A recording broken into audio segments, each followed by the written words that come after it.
What does it mean to win more deals with human-to-human marketing? My guest today, Derek Weeks, the author of Unfair Mindshare, is joining me to talk about this connection between this human-to-human marketing concept and online community building. Kalisa, let's roll.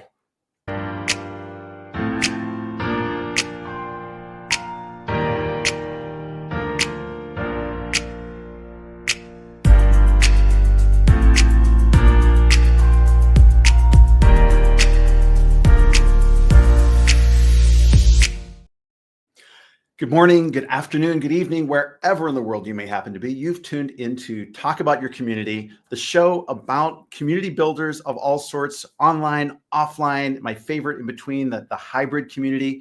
We bring in a variety of guests from a variety of disciplines who have something to say about building things together.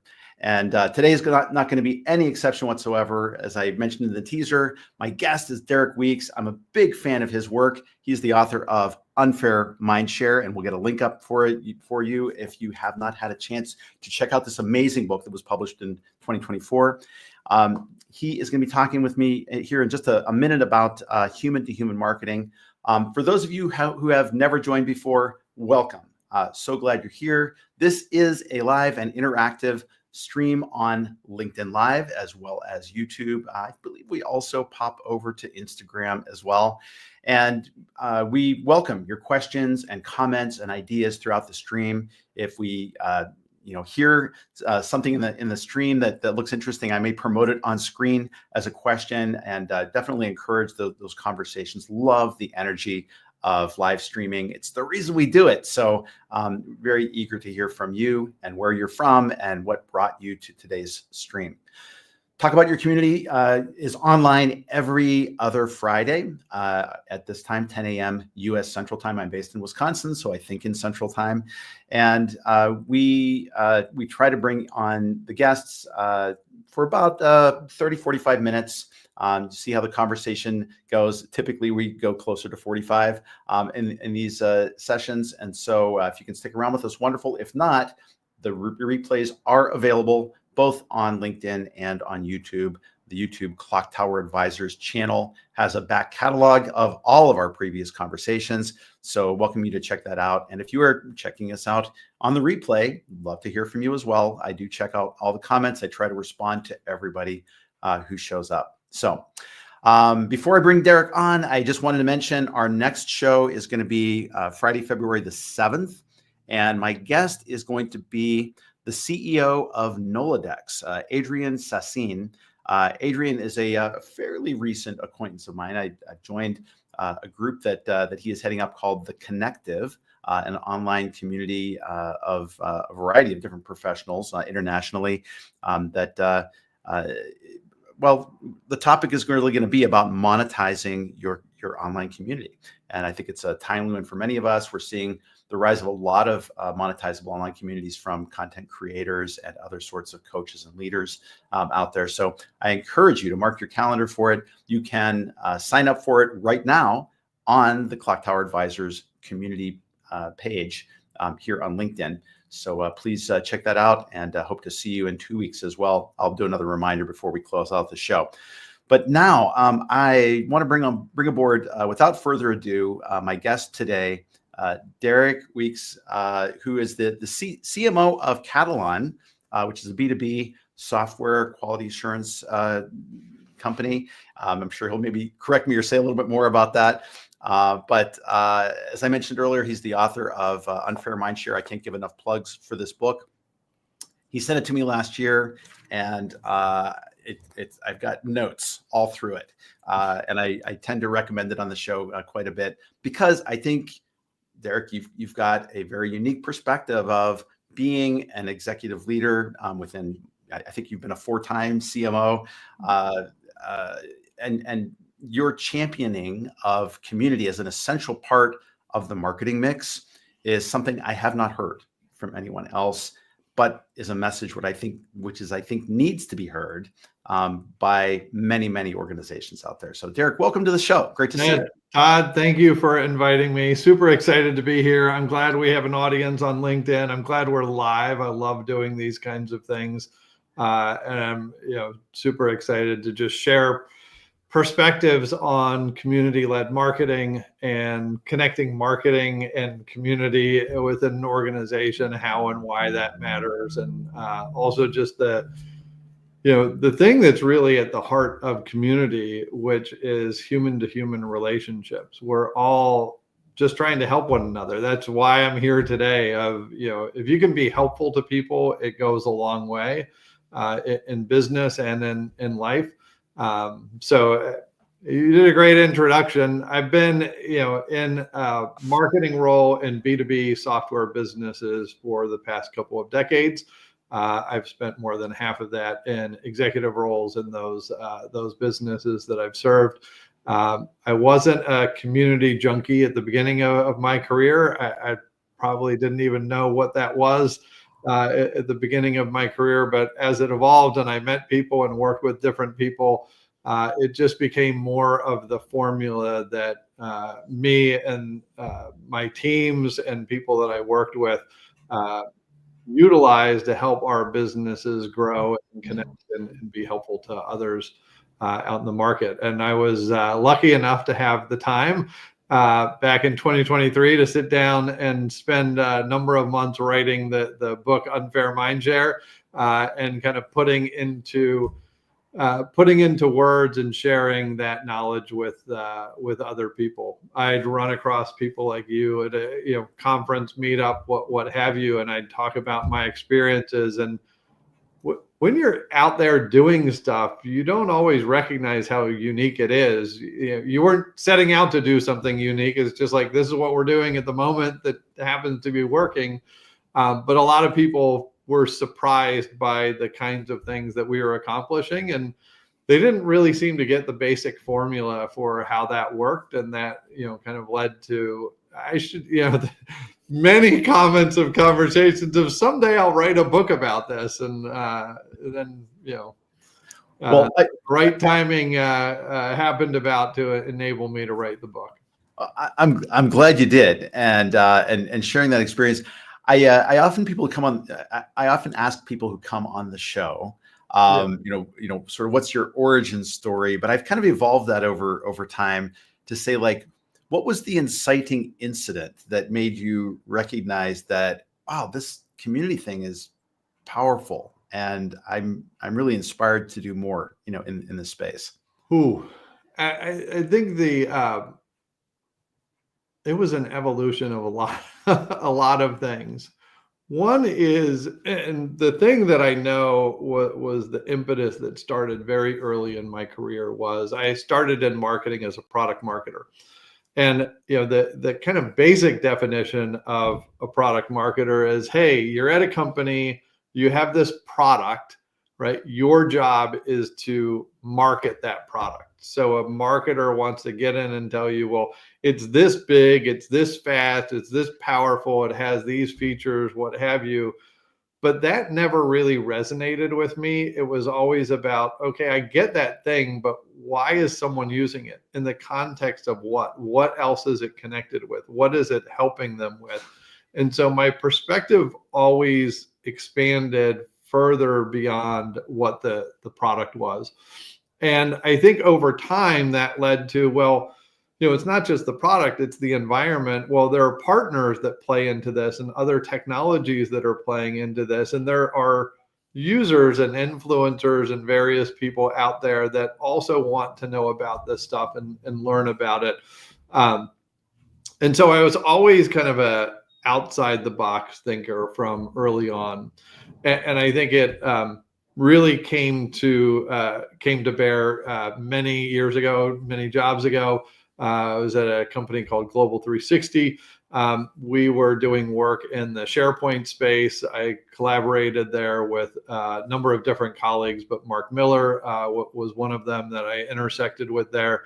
And we went from a position of no one knew us in our space to everyone was talking about our company and about our space in an 8-week period because of a campaign that we constructed that was community oriented, where we basically did some research on the top 50 people within the community, and we decided to release that internal research externally. And it created a lot of conversation because we were asking, we said we're going to release this list, and the research was done, and then we said, who do you think should be on that list? And that created a lot of conversation. And then we released the list in pieces. Here's this group of academics, here's this group of resellers, here's this group of thought leaders. And then there would be all this debate on who was on the list, who wasn't on the list, who deserved to be on the list, who didn't deserve to be on the list, and then who in the heck is this company, Global 360, that published this thing, and why did they do the thing that they do? And we'd show up to conferences, and people were like, "You're the people." But as a result, it got a lot of brand attention for our business and interest that was, tied to the thing that we were doing. And, I remember around that time, we before we did that, we'd have like 175 people showing up to a webinar. And after we did that, we'd have like 1,200 people showing up to a webinar. So we knew that we were on something. And then we went on to win 3 Microsoft Partner of the Year awards. I went on stage with Steve Ballmer to accept an award, through that and the other work that we had done. But like, that was the thing that truly took off. And then, as you've read in the first chapter of the book, we went on to do something even bigger community wise, Mark and I, at the next company we landed at. And that's those are the really fun parts of kind of getting started on the community tidal wave, if you will. It's a great story, and I think when there's some elements of that just that stick out for me. That there is that like so many communities, like we'll start with that spark. It's almost catching lightning in a bottle, right? That like, oh, you know what? People are interested in this. They're into this. Yeah. But what you were able to do was to capitalize on that and to turn it into longer term interest and sustained interest, in the products, and that's tricky. That's tricky to do, is to kind of sort of ride that wave of interest over time, to grow that into a community, because there's a big difference between a really cool event or a release and then turning that into a movement of people, who gather together. And that was very kind of, if I think back on it, very campaign oriented, if you will, from a marketing perspective. I think the other things that we did, when I landed at a company called Sonatype, it's in B2B software DevOps space for anyone listening that happens to be in that space. But we started a community movement there that was, I think, one of the ground lessons that I recommend to a number of people. We decided to go out and we participated in the DevOps community locally, regionally, nationally, sometimes internationally. And we recognized there was a gap that wasn't filled within the community space. And we thought we could go and fill that space. And rather than saying, okay, we're a company, Sonatype, and we're going to go off and do this community thing. From the very start, we said, we believe the community is missing something. And in order to start this, we need a group of people to work with us. And we went out and had 5 people that didn't work for our company, that were not our customers, that were just friends of ours, say, we have an idea, and there's a gap here that is missing that I think we can fill. Do you guys want to try and do something to fill that gap with us? And they said, sure. And that made all the difference, because it wasn't, hey, Sonatype that has a product is starting a community that everyone's untrusting of. Like, you have a company that's starting a community, you're trying to sell me something, right? Right. From the start, by including other people, we made sure that the focus kept itself on what would the community value versus what would our company value. And over time, our company valued tremendously from that work, because we grew that company from 0 to over 100,000 people. But it wasn't the thing that made that work. The thing that made it work was we brought other people in all the time to build the community, manage the community, lead the community. And that made a huge difference in the scale of things and how we thought about what was acceptable, what wasn't acceptable. I was smiling like an idiot as you were describing that, because I frequently in my consulting work, as I'm talking to customers, I'm talking about bringing in friends and family, to be your initial, boosters, of this space. You literally brought in friends to do it, which I think is wonderful. Well, part of like that conversation that I've had many times with people, they're like, hey, I want to start a community. Like, how do I do this? We've got 1 or 2 people at our business that like want to charge into this. And they're like, what's the community? There's this conversation. What's the community going to do? Why would people show up? And you're trying to imagine inside your own company walls, like why someone would participate in this. And it's a lot easier if I want to start a community and I go out to you and like 5 other people that I don't work with that happen to be in this space that would serve the community. Like, Todd, I have this idea for a community and we would do this. Would this get you to show up once? Right? You say, yeah. I'm like, okay, what would get you to show up twice? Right? Yes. That's the harder one. Like, if you have 5 people that don't even work for you, that aren't your customers, and you can figure out something this community is going to do that would get you to show up every week, whatever, like in this space to have a conversation, what would do that? Because the thing that you're thinking about as a company is probably not going to get people again and again, like, hey, Todd, if you show up every other week, we're going to product pitch what Katalon is doing. Like, you get like, no, that sounds boring. That is not helpful. I don't need a sales pitch, right? But if you ask others outside, like, what would be helpful to you? Oh, we're going to talk about how to be a better marketer. We're going to talk about how to be a community leader. We're going to talk about pay ranges and how to negotiate your next job. We're going to talk about how to manage your budget. We're going to talk about how to collaborate between this group and this group. We're going to talk about how to like do multiple communities come together, and do they compete against each other or complement each other? Like those kind of topics, people would be like, oh yeah, I would show up for that. Yeah. But Derek, you're going to show up and just talk about Katalon the whole time. It's going to be a hard time to get a repeat audience in that kind of situation, right? At Katalon, we have 100,000 person product community. Yeah, congratulations on that. You just crossed that the threshold, right? Just earlier this month, we had a big celebration. If you go on Katalon's LinkedIn page, you'll see videos of me and our head of community screaming through downtown Atlanta, carrying our 100,000 balloons that we had.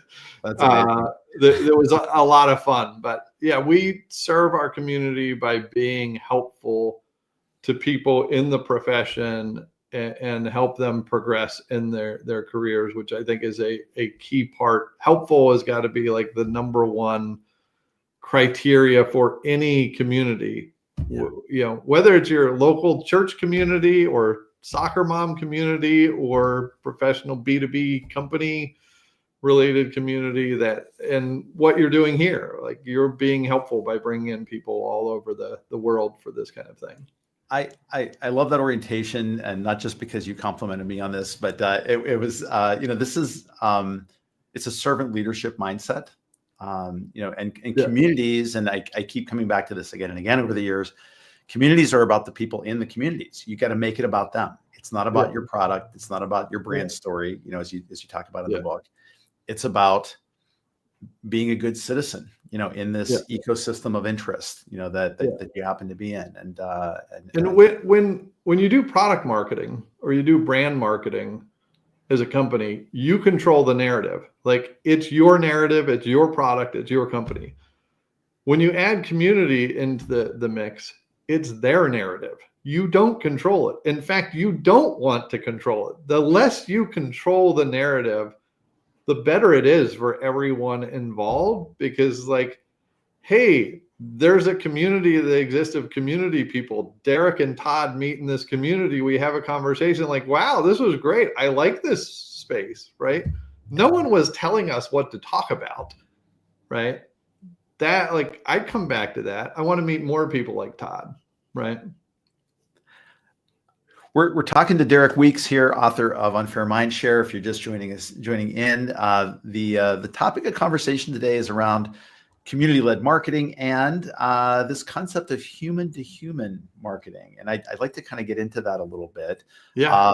What is the relationship here? Because I have to admit, when I reached out to you to kind of have you on the show, I thought, oh, well, we're going to talk about Unfair Mindshare, which is community-led marketing. And then you kind of came back and said, I want to talk about how to close more deals or make more money with human to human marketing. I'm like, well, that's interesting. Are you leaning away from community led as a way of talking about this? Or I wanted to ask the question to you and give you a chance to connect the dots a little bit. They're extremely complementary. I'm not leaning away from community led marketing, but the thing that I present in my book, and we talked about this briefly before we came on air, is I represent community-led marketing in a series of orbits. You're at a company, you do marketing around a product, so there's product-led marketing. There's a bigger orbit around, you might have multiple products and a portfolio of things, and your company has a brand, and there's brand-led marketing. And then the outer circle is community-led marketing. Community-led marketing is clearly about people coming together and collaborating with one another, sharing with one another, and helping to everyone get the kind of value that they're looking at. And it's only I put in my book, like, in an overall marketing effort, when I'm leading marketing may only be 5 or 10% of our overall marketing and go-to-market investment.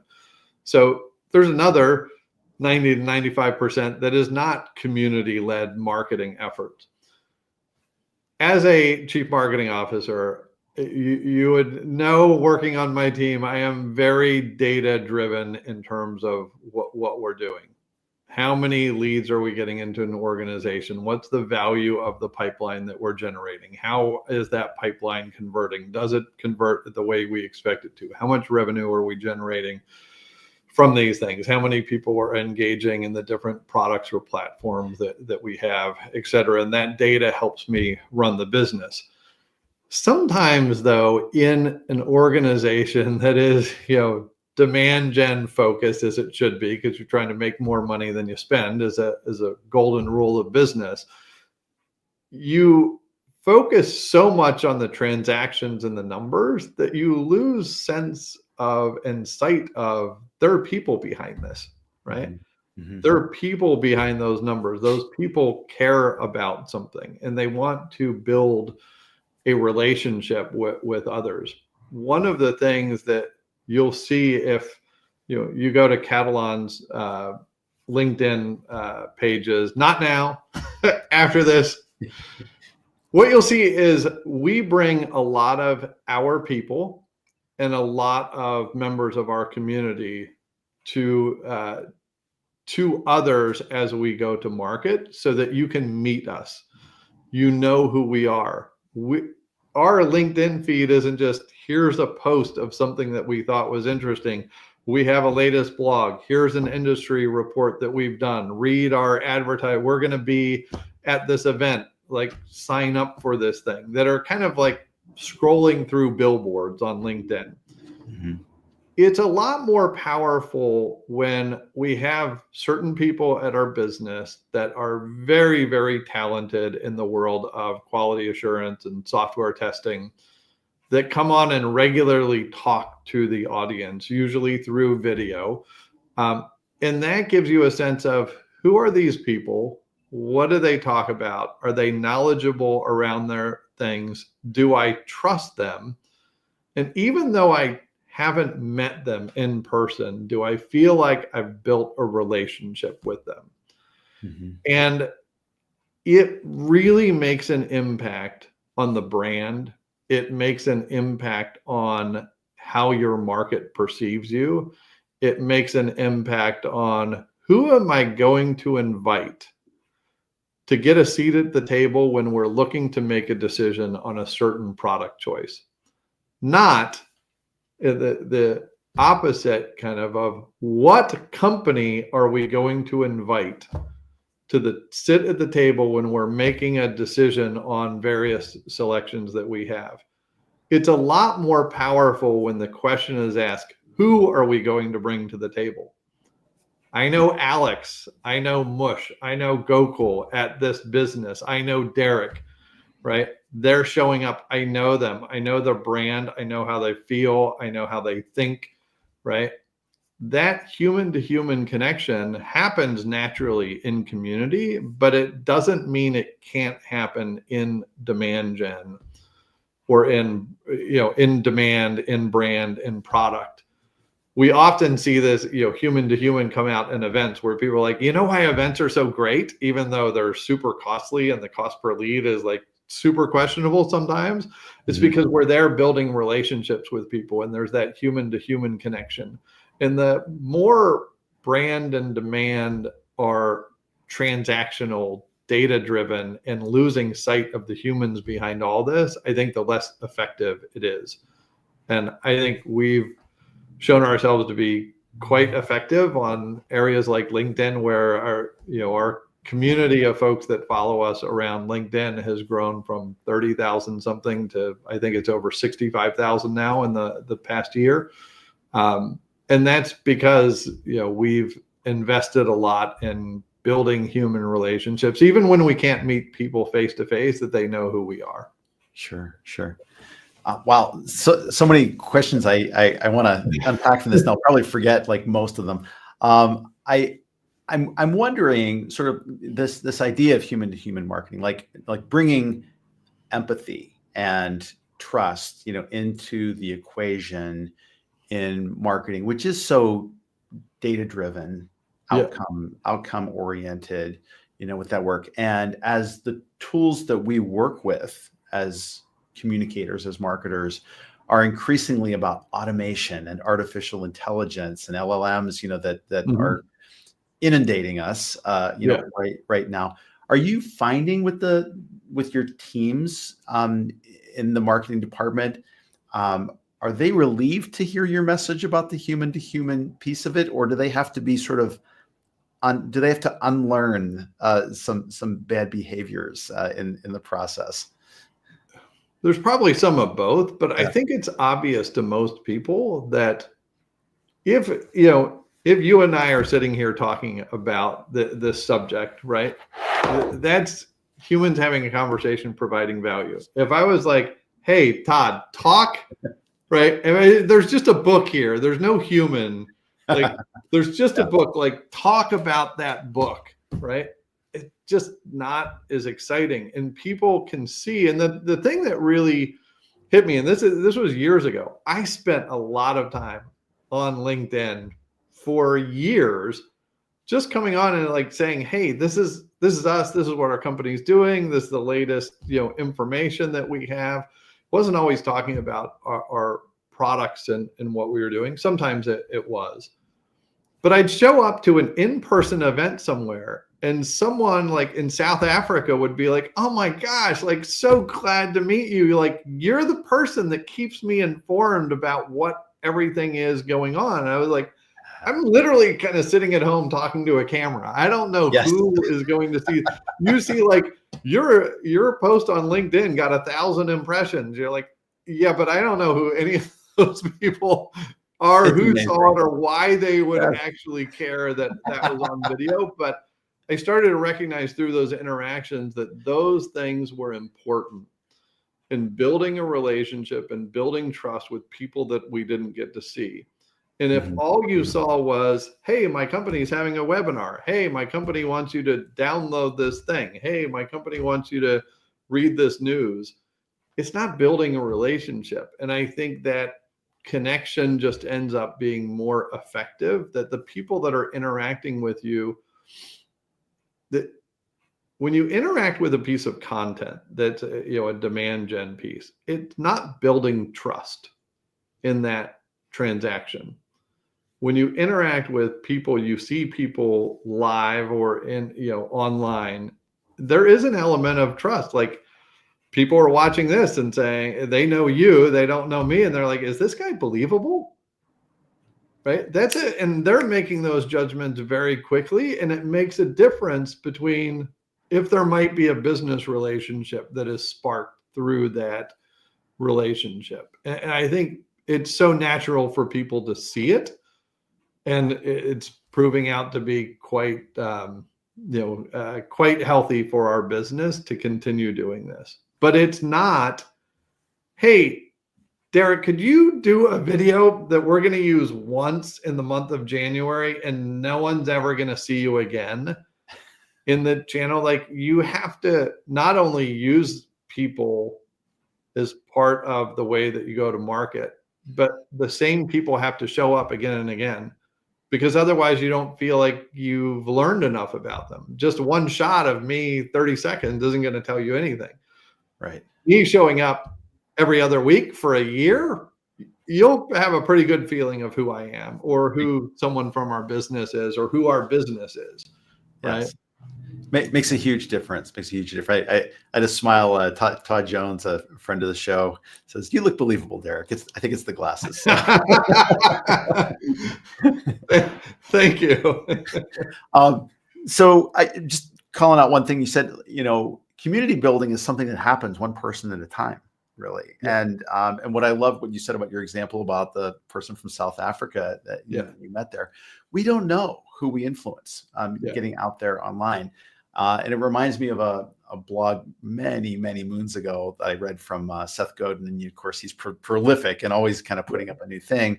But one of the ones that has always stood out for me was he said, if there were just 5 people who were going to read your blog, would you still write it?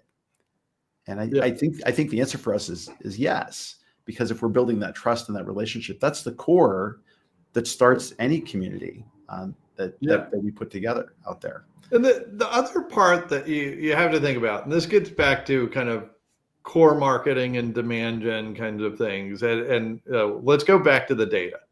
If you listen to whatever reports from analysts or vendors or whatever, they're going to tell you that the percentage of people that are in market to buy the thing that your company is offering is maybe 5% of the market at any given time, right? If it's a robust enough market. Mm-hmm. So yes, you're going to work on, trying to capture that demand that is in market at the time. But for the other 95% that are not in market, how do you become a trusted choice for when they are that part of the 95% that they're in shifts over to the 5%? And again, like, who gets a seat at the table is who I've been paying attention to, who I trust, who I have a relationship with, who I know. And human to human is a great part of what gets added there. That, like, the numbers are important, but how we're reaching those people is just as important as what the numbers are. You could reach 1,000 people and I could reach 1,000 people. But if you're very transactional, right, and throwing up ad billboards, and I'm, talking as a human to people, I think the quality of my 1,000 people is going to be better than yours. And that's not to say we're throwing out all digital, like everything has to be human. There's just a balance of that in the market, right? Mm-hmm. And how you go to market. So it's just a piece that you need to bring in. But a lot of people scroll through LinkedIn. How many people have forgot? How many companies that you're seeing there are adding the human element to it? Not that many. So when you do, it's actually a big differentiator, because it's like, whoa, that's something new. It's a person, right? What are they saying? Sauce, it really is. Yeah, absolutely. Right. I want to pause and again invite anybody on the stream, if you've got questions for Derek that you want to address, please pop them up there. We're always interested in those. And maybe while everybody thinks about that, I wanted to ask something of you. Obviously, because of the profession I'm in, I'm sold on the idea of the human to human marketing piece and about community building as a secret weapon, a strength for organizations.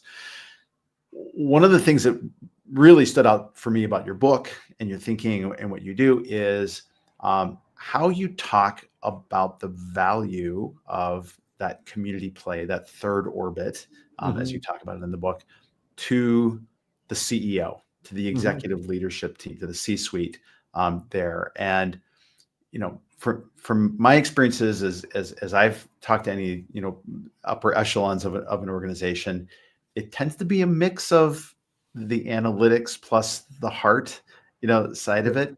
I'm wondering, do you have any anecdotes about your experiences addressing this as an issue? Did you get resistance around the community building element of things? I'm not asking you to tell tales out of school, but if there's it's interesting. It all comes down to how much money are we making. When you're at a company that has a community as part of its go-to-market strategy, it all comes down to how much did we invest in that channel and how much return are we getting from that channel, right? And a lot of what I've seen in organizations is, hey, we start a community and the community sits as its own moon, or it's a moon to the planet. It's not part of the tied in, this is the strategy. And the key about the book, and part of why I wrote it, is to say you can't have this community moon. It has to be part of the community orbit, product, brand, community together, and the orbits have to intersect. So I'll try and give you an example to this. We have a community of 100,000 people. We go out to the community and we survey the community on what's happening in the state of the industry. And when we're good at doing surveys, we didn't even write the survey. We ask our community, what questions do you want to know about what's happening in our community of whatever the particular interest is. We get the survey together. 1,000 people take the survey. If you have 100,000 people, and this is pretty easy, you get 2% response rate. You got 2,000 people taking a survey. You have some thought leadership going there as an organization. You take that survey and you produce the survey results in a kind of state of industry report. You could even offer that for free, for people to download, whatever. That was a community-driven effort. Now let's tie it to demand gen. Hey, Todd, we're going to have a webinar where we're inviting 4 other people from our community to sit on a panel and discuss the survey results and what they mean. In order to participate in that webinar, you have to sign up for this particular webinar and then come into our demand gen realm where we can begin to identify you and track your interest in things. When you're at that webinar, we may have other community of interest things. Hey, by the way, thanks for attending this webinar. If you're here, did you know that we offer free training and certification on these particular topics? You may find those interesting. Oh, let me go and explore this. Oh, these people are kind of helpful to me. I wonder what they do in their product. How does that tie in? With the right kinds of attribution, if you will, I can say, while we have 100,000 people in this community, how many of these people are interacting in our marketing funnel today?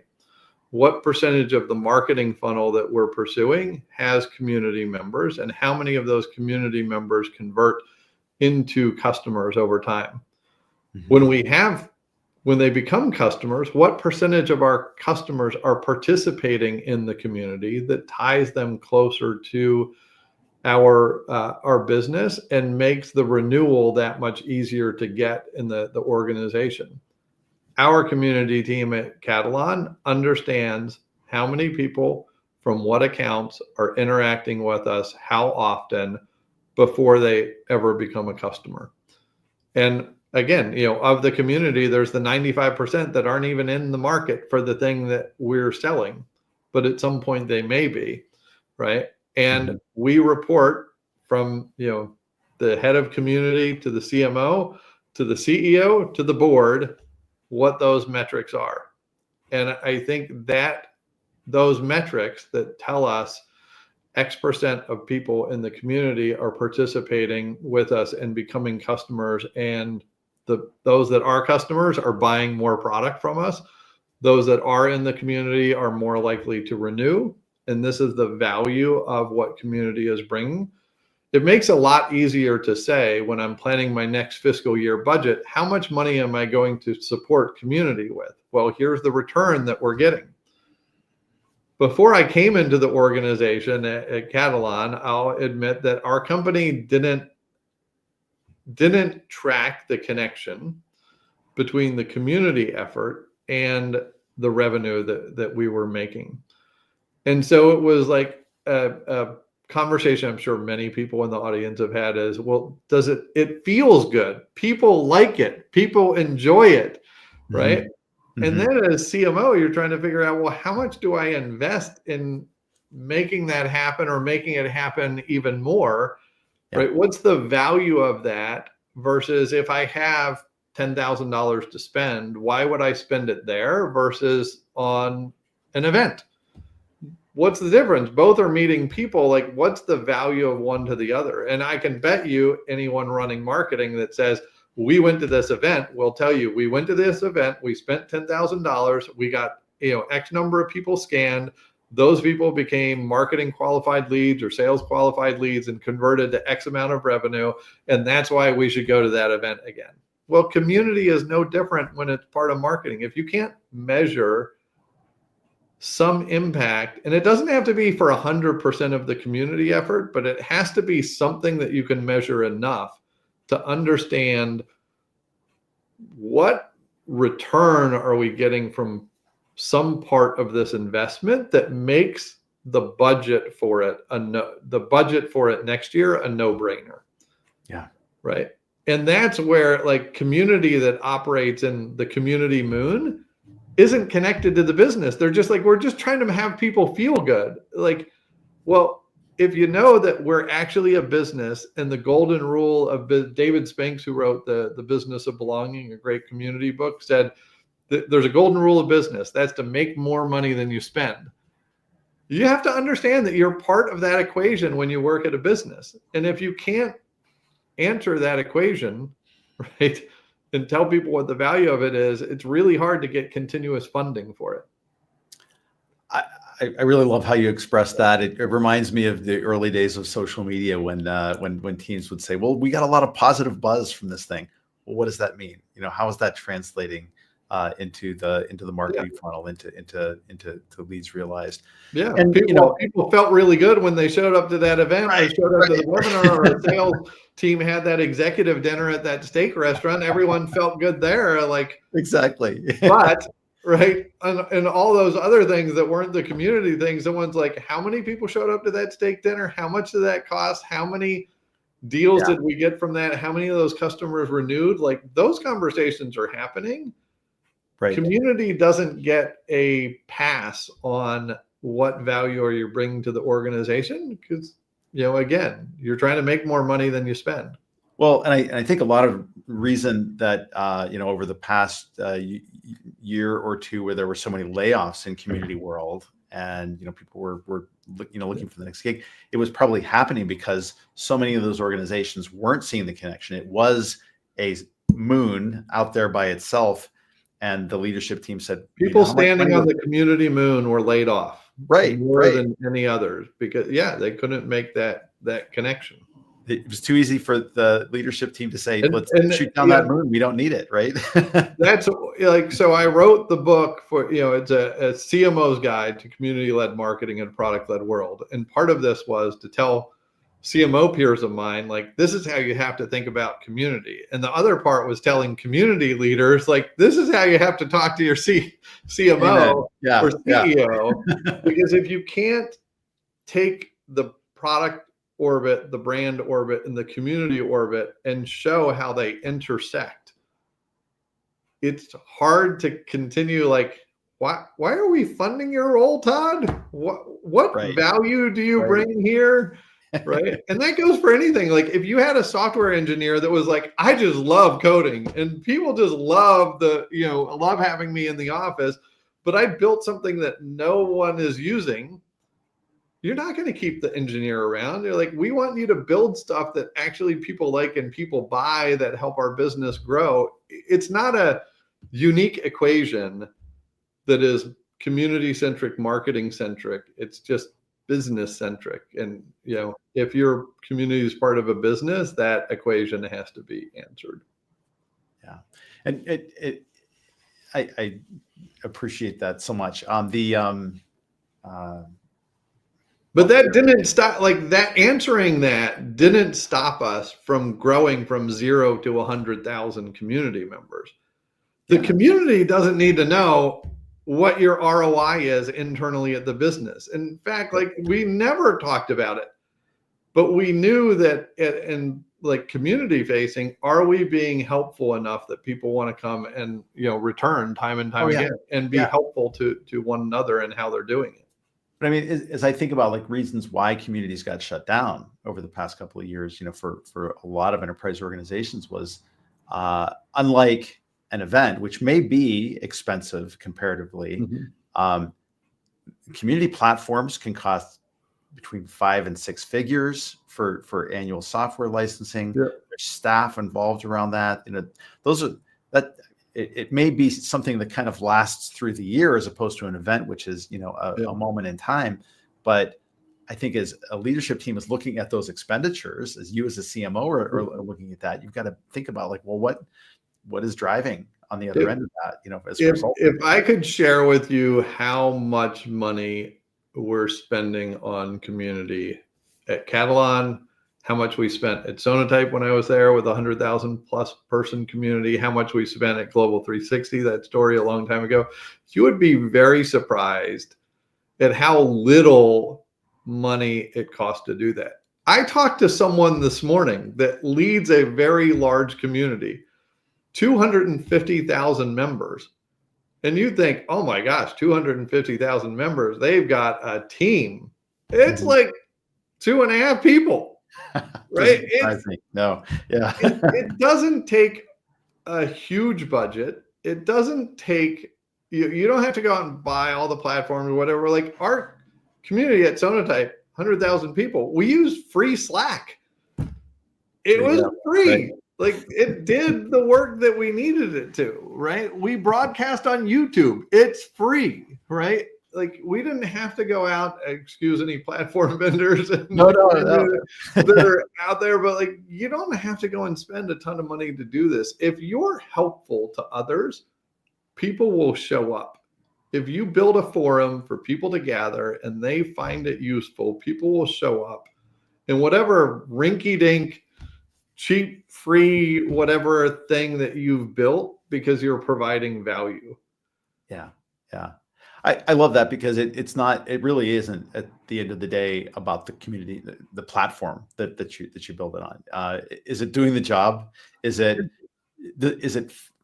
fit for purpose to the group of people that you want to engage? That's there. Derek, I can't believe nearly 50 minutes has blown by here in our conversation, but it's been fascinating, and I truly appreciate your insights. I appreciate you inviting me on. I appreciate the conversation. Hopefully those listening out there, either live or to the recording, get some value out of it. And I always say, like, as long as you're not a salesperson trying to pitch me something, if you have a question, reach out to me on LinkedIn. Like I'm always on LinkedIn. Message me if you have a question and you want some perspective. I try to be as helpful as I can to anyone out there, and find time in my schedule to do that kind of thing. So, no velvet ropes. Kind of keeping the community away. Well, truly appreciate it, and of course, would love to have you back on at any time if there's new topics or when Katalon gets to 250,000 members. We'll come back on and have a party. We're already heading there. We had 1,800 people joined in the last 2 weeks since we were running around Atlanta with balloons. So, it's exciting times. I hope it's a long and successful run for you. Thanks again. And again, thank you to everyone who's tuned in for today's show. We'll be back on in 2 weeks, February 7th, with Adrian Sassine from Noladex, talking about how to monetize your online community. I think it's a nice companion piece to our conversation here today. In the meantime, please take care of yourself. Take the weekend. Take that nap. Take the walk outside. Regenerate yourself. Get away from the screen for a little bit. And we will see you back here online in 2 weeks. Have a wonderful weekend. And Derek, thank you again. Thanks, Todd. Thanks, everyone.